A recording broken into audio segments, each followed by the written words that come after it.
G.R. रद्द करण्यावर मनोज जरांगे पाटील हे वडेट्टीवारांवर चांगलेच संतापले. मराठ्यांचा जी.आर रद्द करा अशी मागणी वडेट्टीवार यांनी केली होती आणि त्यानंतर आता जरांगे पाटलांचा संताप पाहायला मिळतोय.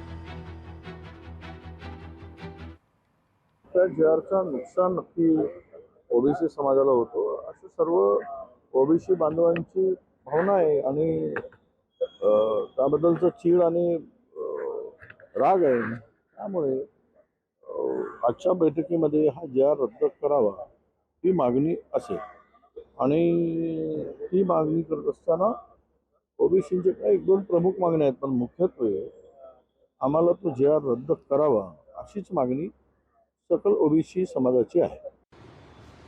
त्यांच्या रक्ताच्या नातेवाईकाला कसले अनुभव चला करा सुरू येत नका येऊ ह्या अभ्यासकाचा काय आता अभ्यास म्हणलं का जड अहो हाय हेच मराठीतून बी येत नव्हतं. अरे अभ्यासकाने डोकं खोराक केलं लोकांचं, त्यांना आयुष्यात काही आलं नाही. लोकशाही मराठी ऐका, पहा, जागरूक रहा.